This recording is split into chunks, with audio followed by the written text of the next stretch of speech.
नमस्कार, आप सभी का स्वागत है शुभ लाभ चैनल में। गायों की सेवा करो और बचाओ जान, कान्हा आगे आएंगे सुख की छतरी तान।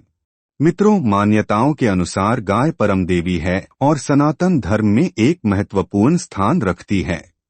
वसुबारस का दिन गौमाता को समर्पित होता है। इस दिन गौमाता और बछड़ों की पूजा और व्रत का विधान होता है। खासकर संतान की कुशलता और दीर्घायु के लिए इस दिन व्रत रखा जाता है। साथ ही धन सुख समृद्धि इससे मिलती है। पौराणिक मान्यताओं के अनुसार मां यशोदा ने भगवान श्री कृष्ण के जन्म के बाद इसी दिन गौ माता का दर्शन करके उनका पूजन किया था।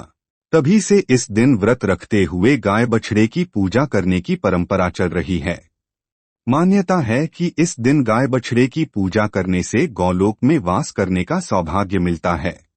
इसके अलावा भगवान कृष्ण की कृपा से निसंतान को संतान, सुख और तरक्की का आशीर्वाद मिलता है। इस बार ये खास व्रत 9 नवंबर दिन गुरुवार को रखा जाएगा। इस दिन गौमाता की पूजा गोधूली बेला में यानी शाम के समय सूर्यास्त होने से पहले करनी होती है। इस दिन सुबह सवेरे स्नान ध्यान के बाद मुख्य द्वार और आंगन में रंगोली सजाई जाती है। इस दिन गाय बछड़े को स्नान कराने के बाद पैरों में हल्दी मिला जल, कुमकुम और अक्षत डाले जाते हैं। सुहागन स्त्रियां उनके मस्तक पर रोली का तिलक लगाकर गुड़ खिलाती हैं, पूजा करती हैं। जहां गाय बछड़े मिल नहीं पाते वहां गाय बछड़े की प्रतिमा बनाकर उसकी पूजा की जाती है। फिर घर के मुख्य द्वार पर दीपक प्रज्वलित करके दीपावली महापर्व का श्री गणेश किया जाता है। भविष्य पुराण में वसु बारस का महात्म्य बताया गया है। इस दिन गाय में विशेष चैतन्य शक्ति जागृत रहती है। इस दिन गाय को अगर आप ये चीज खिलाते हैं तो आपको मनचाहा वरदान मिल सकता है। आपकी संतानों का जीवन सुखकारक हो सकता है। संतान नहीं है तो उत्तम संतान की प्राप्ति हो सकती है। साथ ही मां लक्ष्मी के साथ विष्णु जी की कृपा मिलकर आप धनवान बन सकते हैं।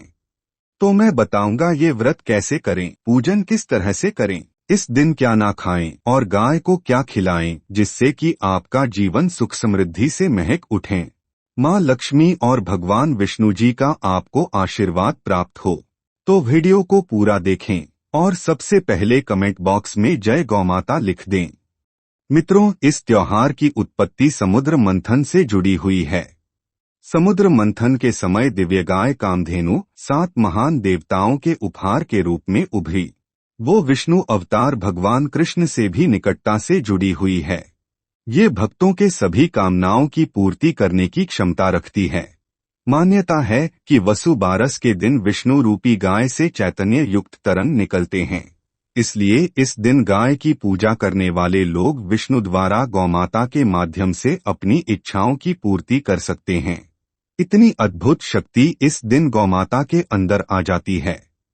मित्रों, गौमाता के दर्शन मात्र से ऐसे पुण्य फलों की प्राप्ति होती है जो बड़े बड़े यज्ञ, दान इत्यादि से भी नहीं मिल पाता है। पद्म पुराण के अनुसार गाय के मुख में 4 वेदों का निवास है। सींगों में भगवान शिव और विष्णु सदा विराजमान रहते हैं। गाय के उदर में कार्तिकेय, मस्तक में ब्रह्मा, ललाट में रुद्र, सींगों के अग्र भाग में इंद्र, दोनों कानों में अश्विनी कुमार, नेत्रों में सूर्य चंद्र, दांतों में गरुड़, जिह्वा में सरस्वती, अपान में सारे तीर्थ, मूत्र स्थान में गंगा जी, रोमकूपों में ऋषिगण, पृष्ठभाग में यमराज, दक्षिण पार्श्व में वरुण और कुबेर, वाम पार्श्व में महाबली यक्ष, मुख के भीतर गंधर्व, नासिका के अग्रभाग में सर्प और खुरों के पिछले भाग में अप्सराएं स्थित हैं। तो धनतेरस से एक दिन पहले वसुबारस पर जो भी महिलाएं अपने बच्चों की खुशी और लंबे जीवन के लिए व्रत रखती हैं, उनकी संतानें उत्तम मार्ग पर चलकर खानदान का नाम रोशन करती हैं। जो भी संतान विहीन जोड़े इस दिन उपवास रखकर गाय की श्रद्धा से पूजा करते हैं, उन्हें जल्द ही संतान सुख प्राप्त होता है। जो भी गरीब कंगाल मनुष्य गाय की पूजा और सेवा करता है, उसे ये खास चीज खिलाता है, उसे अपार धन की प्राप्ति होकर उसकी बरसों की दरिद्रता समाप्त हो जाती है। वो धन ऐश्वर्य में खेलने लगता है। इस दिन व्रत करने वाली महिलाएं गेहूं चावल का सेवन न करें। साथ ही दूध या दूध से बनी चीजों का सेवन भी इस दिन वर्जित है। इस दिन भोजन में चने की दाल बनाने की परंपरा है। इस दिन बाजरे की ठंडी रोटी खाएं, अंकुरित मोठ, मूंग, चने आदि ग्रहण करें और इन्हीं से बना प्रसाद चढ़ाएं। इस दिन महिलाओं को चाकू का इस्तेमाल नहीं करना चाहिए। चाकू से कटी हुई चीज खानी भी नहीं चाहिए। गौमाता या उनकी प्रतिमा के साथ ही इस दिन भगवान कृष्ण की भी पूजा करनी चाहिए। पुराणों के अनुसार राजा उत्तानपाद और उनकी पत्नी सुनीति ने सबसे पहले इस व्रत को रखा था।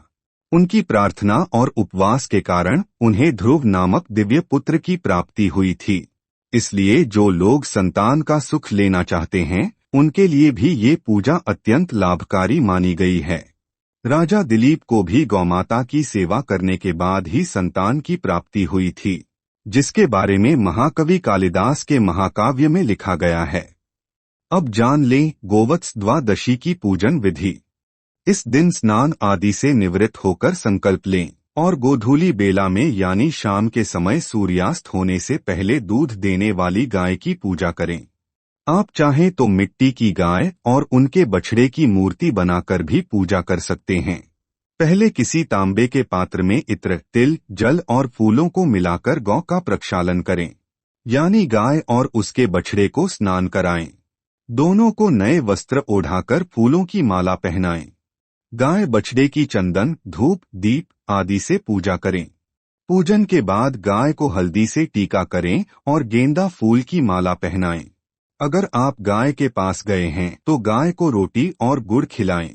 गौमाता के पैरों में लगी मिट्टी से अपने माथे पर तिलक लगाएं। इस तरह से गौमाता की पूजा करके उसको स्पर्श करते हुए क्षमा याचना करके परिक्रमा करें। अंत में गाय के चरणों को धोकर उनसे आशीर्वाद लें। इस पूजा से मां अन्नपूर्णा की भी विशेष कृपा प्राप्त होती है। अगर आप घर पर ही गाय बछड़े की प्रतिमा का पूजन कर रहे हैं तो पूजन के बाद गौमाता के दर्शन कर लें। इस दिन गौमाता को हरा चारा जरूर खिलाएं। इसके अलावा इस दिन गाय को कुछ खास चीजें खिलाना बहुत ही पुण्यकारी होता है। तो गौमाता को हरा चारा, अंकुरित मूंग, मोठ, चने और मीठी रोटी, गुड़ आदि खिलाएं। और खासकर इस दिन पूजा के बाद गाय को उड़द से बना भोजन कराएं। इस दिन आप गौमाता को काली उड़द की दाल गुड़ के साथ मिलाकर खिलाएंगे तो गौमाता आपको शनि पीड़ा से मुक्ति दिलाएगी। आप रोटी पर उड़द के दाने रखकर भी गौमाता को खिला सकते हैं। इस दिन उड़द से बना भोजन गौमाता को खिलाने से आपके मन की हर इच्छा पूरी हो जाएगी। आपका मनोबल बढ़कर आप हारी हुई बाजी भी जीत जाओगे। इस दिन साक्षात भगवान विष्णु गौमाता में जागृत अवस्था में होते हैं। ऐसी गौमाता से चैतन्य युक्त तरंगे निकलती हैं। ऐसे समय में आप गौमाता को प्रसन्न कर लोगे तो मां लक्ष्मी और भगवान विष्णु जी की कृपा आपको मिल जाएगी। आपकी धन संबंधित सारी समस्याएं मिट जाएंगी। घर में धन, सुख, समृद्धि आ जाएगी। तो इस वसुबारस पर विधि विधान से गाय बछड़े का पूजन करें, व्रत करें और बताई चीजें गाय को खिलाकर अपने जीवन को सुख समृद्धि से महका दें। आप सभी को इस दीपावली पर्व की बहुत बहुत शुभकामनाएं। कमेंट बॉक्स में अभी तक जय गौमाता नहीं लिखा है तो तुरंत लिख दें। ऐसी ही धर्म कर्म से जुड़ी बातें सुनने के लिए हमारे वीडियो देखते रहें। चैनल को सब्सक्राइब करें और बेल आइकन को दबा दें। हमसे जुड़े रहें।